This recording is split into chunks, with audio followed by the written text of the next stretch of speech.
South ఇండియాలోనే biggest sorry store మన Varahi silks మన విజయవాడ ఎంజీ రోడ్ లో ప్రారంభం. ఎందుకు ప్రైవేట్ వాళ్ళని ఇన్వాల్వ్ చేయాలి అంటే ప్రభుత్వంలో స్తోమత ఉన్న వాళ్ళు, ప్రభుత్వంలో ఇది టెక్నికల్గా ఉన్నవాళ్ళు, నాయకులు ఉన్నవాళ్ళు ప్రభుత్వంలో అధికారులు లేరా? ప్రభుత్వానికి వచ్చి ఆ చావ లేదా అంటే ప్రభుత్వంలో ఉన్న అధికారులు అందరూ కూడా ఎందుకు పనికిరాని వారా? వాళ్ళకి అనుమతి లేదా?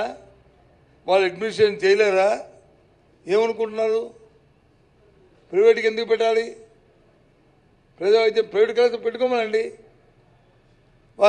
వారు చేసుకోమనండి, వారికి కావాల్సిన ఇంటెన్షన్ ఇచ్చుకోండి. ఏం చేస్తారో మీ విధానాన్ని మీరు ప్రకటించండి. కానీ ఇదేం విధానం ఇది? ప్రభుత్వ కళాశాలని ప్రకటించిన దాన్ని ప్రైవేట్ కళాశాల పెట్ట పూర్వం రోజుల్లో ఒక గ్రామంలో స్కూల్ పెడితే, ఒక గ్రామంలో ఒక పిహెచ్సి సెంటర్ పెడితే ఎంతో ఆనందించి ఏ విధంగా ఉండేవాళ్ళో మనం ఒకసారి ఆలోచన చేసుకోవాలి. అలాంటిది ఒక ప్రభుత్వ కళాశాలలో తీసుకెళ్ళి ప్రైవేట్ చేస్తామంటే ఇది ఎక్కడ చూస్తారు ఏంటి? అందుకే అందుకే ప్రజలందరూ స్వచ్ఛందంగా వచ్చి ఇక ఆ కోర్టు సంతకాలు పెట్టారు. ఇదేం మేమేమి డూప్లికేట్ పెట్టి కావస్తే మీరు చూడండి, చూపెడతాను, ఇప్పుతాను చూడండి, పదండి, వెరిఫై చేయండి. మీరు చెప్పిందని నేనేమి దాన్ని వ్యతిరేకించట్లేదు, దాన్ని వచ్చి వాళ్ళు చెప్పిన మాట నేను సమర్థించట్లేదు. ఒక కళాశాల పెట్టినప్పుడు ఆ ప్రభుత్వ కళాశాల అవ్వాలంటే మినిమం 5 నుంచి 7 సంవత్సరాలు పడుతుంది. 5 నుంచి 7 సంవత్సరాలు పడుతుంది.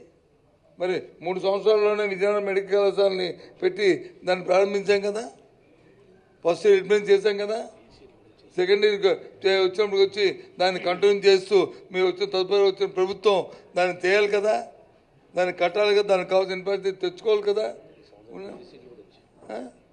ఇంకే కాకుండా ఎందుకంటే ఎంసీఐ ఉత్తరే సీట్ ఇవ్వద్దు, ఇన్ఫ్రాస్ట్రక్చర్ అంతా ఉంటే కానీ సీట్ ఇవ్వదు. ఈ సంవత్సరం వచ్చి మరి పోస్ట్ గ్రాడ్యుయేషన్ పీజీ సీట్స్ కూడా ఇచ్చింది కదా కాలేజీకి. మరి ఇచ్చిందంటే అవన్నీ ఉండబట్టే కదా ఇచ్చింది, లేకుండా వాళ్ళకి ఇచ్చింది. ఏం మాట్లాడతా? ఇదే పాతాళ మంత్రం కాదు కదా. ఆర్ట్ ఊట్ అంటే వచ్చి కాలేజీ వచ్చేయడానికి 5 నిమిషం ఎక్కడిది? మన all India medical institute AIIMS మన అమరావతిలో 2004లో విభజన చట్టంలో, 2014లో విభజన చట్టంలో మనకు అది ఇచ్చారు. ఆ తర్వాత 15 అది పెట్టారు. ఇప్పుడు వచ్చి ఇంకా అది చేస్తూనే ఉన్నారు. 10 సంవత్సరాలు అయినా ఆల్ ఇండియా మెడికల్ ఇన్స్టిట్యూట్ సంబంధించిన ఎయిమ్స్ కళాశాల మన వాళ్ళ ధనం లేదనుకుంటున్నారా? లేదా ఆర్థిక స్తోమత లేదా ప్రభుత్వానికి, కేంద్ర ప్రభుత్వానికి? ఉంది కదా. అయినా దాన్ని అంచెంచెలుగా ఫెసిలిటీలో తీసుకెళ్తారు, దానికి కావాల్సిన చేసుకెళ్తారు. అది ఆలోచన చేసుకోవాలి. కుంటి సాకులు చెప్పి, పనికిమాల మాటలు చెప్పి ఇవి చేయడం అనేది ధర్మం కాదు. ఇది అందుకే రిమైండ్ చేస్తున్నాం. చంద్రబాబు నాయుడు గారికి ఎప్పుడూ ఆయనకి అపారమైన నమ్మకం ఆయన మీద, ఆయన కుటుంబ సభ్యుల మీద. మిగతా వాళ్ళు ఎవరికి పనికిరారు ఈ రాష్ట్రంకి, మిగతా వాళ్ళు ఎవరికి పనిచేయరు, మిగతా వాళ్ళు చూస్తే ఆవేదన, మిగతా వాళ్ళు చూస్తే హేళనతో మాట్లాడే విధానం. అదే స్టీల్ ప్లాంట్ నవరత్నాల్లో వచ్చి జాతీయ అవార్డులు పొందిన సందర్భాలు కూడా ఉన్నాయి కదా. మేనేజ్మెంట్ సరిలేకపోతే, దానికి కావాల్సిన మౌలిక సదుపాయాలు మనం కల్పించలేకపోతే ఏ సంస్థనే అదే వస్తుంది. కేంద్ర ప్రభుత్వం ఉన్న ఎందుకు శైలిలో విలీనం చేయమంటున్నారు? ఎందుకు దానికి వచ్చి మైనర్ ఓవర్ వచ్చి క్యాపిటల్ మైన్స్ ఇమ్మంటున్నారు? కారణం ఇదే కదా. అదే కారణం ఇంకేం లేదు కదా. క్యాపిటల్ మైన్స్ ఉన్న ఏ శైలిలోనైతే ప్రొడక్షన్ కాస్ట్ వచ్చి 47% వచ్చి ఐరన్ ఓర్ మీద ఉంటే, అదే ఇక్కడికి వచ్చినప్పటికి వచ్చి ఐరన్ ఓర్ వచ్చి బయటని వాళ్ళకి చేసుకోవడం వల్ల, ఇంపోర్ట్ చేసుకోవడం వల్ల అది 57% కింద పెరిగింది. 10% డిఫరెన్స్ వస్తుంది అక్కడే. ఆటోమేటిక్గా దాని ఇంపాక్ట్ అంతా ఫినిషర్ కూడా మీద పడుతుంది, ప్రొడక్షన్ కాస్ట్ పెరిగిపోద్ది. అదే సింపుల్ లాజిక్. దాంతోపాటు ఎస్టాబ్లిష్మెంట్ ఛార్జీలు అవన్నీ పెరుగుతాయి. ఎస్టాబ్లిష్మెంట్ ఛార్జ్ పెరిగితే తగ్గించుకోమని చెప్పండి. కానీ దానికోసం మరి మొత్తం ఉద్యోగులు తీసేస్తాం, ప్రైవేట్ పనులు చేస్తామంటే అది ధర్మా చెప్పండి? ఇదేనా? ఇవాళ చూడండి, ఇవాళ పరిస్థితులు దేశంలో ఎలా ఉన్నాయో. అదే చెప్తున్నాం. అదే ఇవాళ ఇంతకుముందు ఎయిర్ ఇండియా సంస్థ ఉండేది, కాంపిటీషన్ ఉండేది.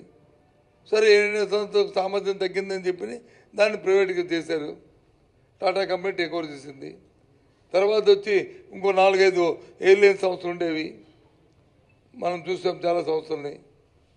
స్పైస్ జెట్ ఉండేది, అయింది కింగ్ ఫిషర్ ఉండేది, స్పైస్ జెట్ ఉండేది, ఇవన్నీ ఉండేవి, స్టార్ ఎయిర్లైన్స్ అన్నీ ఉండేవి. అన్నీ తీశారు, మోనోపొలీ చేసి ఇండిగోని వచ్చి ప్రోత్సహించారు. పరిశ్రమ ప్రోత్సహించడం తప్పు కాదు, కానీ దీన్ని ఇంకొక దాన్ని కిల్చేయడం మీద తప్పు. ఇవాళ చాలా ప్రమాదకరమైన పరిస్థితి పడింది. ఇవాళ నేను స్వచ్ఛందంగా యాజ్ ఏ లీడర్ ఆఫ్ అపోజిషన్గా శాసనమండలిలో ఒక ప్రశ్న వేస్తున్నాను ఈ ప్రభుత్వాన్ని, ఈ కేంద్ర ప్రభుత్వానికి విమానయాన శాఖ మంత్రిత్వ శాఖకి. మీరు కొన్ని నామ్స్ ఇచ్చారు, ఇన్ని గంటలు పనిచేయాలి, అన్ని గంటల కంటే ఎక్కువసార్లు చేస్తే ఆ మానవుడి తాలూకా ఎవరైతే ఆ పైలట్ తాలూకా సామర్థ్యం తగ్గుతుంది, ఇబ్బంది వస్తుంది ప్రయాణికుడికి, దాని నుంచి జరిగే ప్రమాదం ఉందని చెప్పి ఒక ఎస్ఓపి తీసుకున్నారు. Okay, fine, no issue. మీ డిసిఐ తీసుకుంది, ఓకే, తీసుకుందని కాదనలేదు. దాన్ని వాళ్ళతో సంప్రదించుకొని చేసుకుంటూ అది బయటికి చెప్పారు, దాన్ని టైం బౌండ్ పెట్టారు. అది కాదు ఇంకో 2 నెలలు పెంచుతున్నాం అన్నారు. ఇప్పుడు అంటే ఈ 2 నెలల్లో జరిగే అనర్థానికి ఎవరు బాధ్యులు? భగవంతుడి దేవుళ్ళు ఏమి జరగకూడదని కోరుకుంటున్నాం. ఒకవేళ జరిగితే రాబోయే 2 నెలల్లో ఆ ప్రమాదాలు ఏమైనా జరిగితే ఎవరు బాధ్యులు? సమయం ఇచ్చే ముందు ఆలోచించుకోవాలి. అది పబ్లిక్గా ప్రజలకు వచ్చి ఆ విషయాన్ని తెలియకూడదు, ప్రజల్లో ఆందోళన రాకూడదు, సామాజిక భయభ్రాంతి రాకూడదు. అది నా వ్యక్తిగత అభిప్రాయం. ఎవరు బాధ్యత?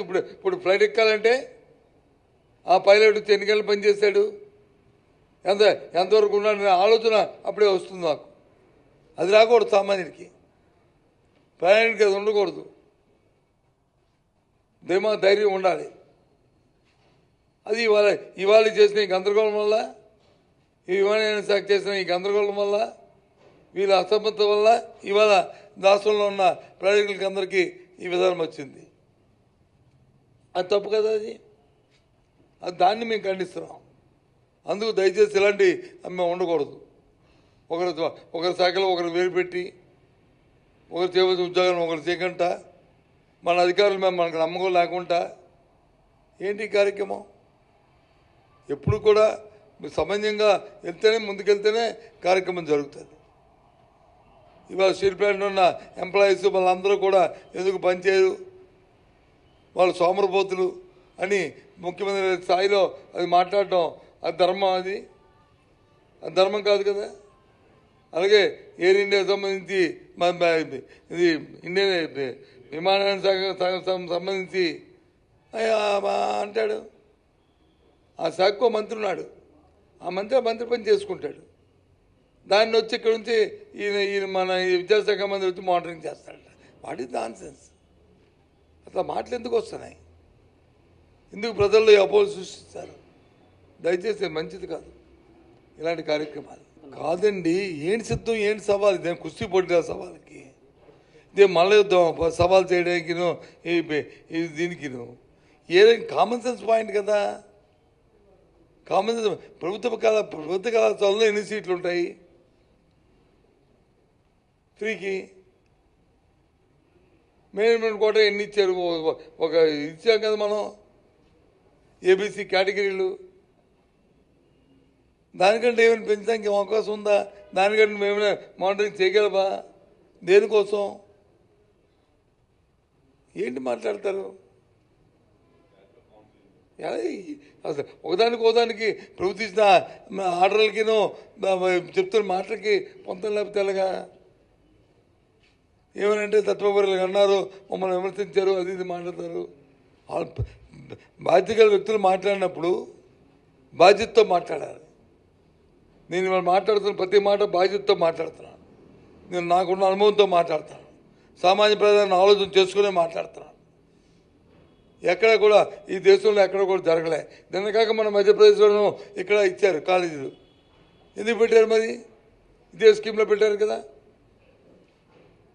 మన రాష్ట్రంలో కూడా 3 కళాశాలలు కేంద్ర ప్రభుత్వం ఆర్థిక సాయం చేసింది కదా. ఆ కళాశాలలు కూడా ప్రైవేట్ చేస్తామంటే కేంద్ర ప్రభుత్వం ఒప్పుకోలేదు కదా. ఆలోచించుకోవాలి కదా. ప్రజల కోసం వచ్చి నువ్వు వచ్చి వాళ్ళని ఆదుకోవడానికి నీకు వచ్చి చేతులు ఆడలేదు, నీకు హృదయం లేదు. కానీ 2,50,000 కోట్ల రూపాయలు అప్పులు చేసి దోచిపెట్టడానికి మాత్రం మీకు ఉంది. ఇది దురదృష్టం. రాష్ట్రంలో మన ప్రజలందరూ చేసుకున్న పాప అన్యాయం ఏంటంటే నా దృష్టి కూడా వచ్చింది. నాకు వచ్చారు.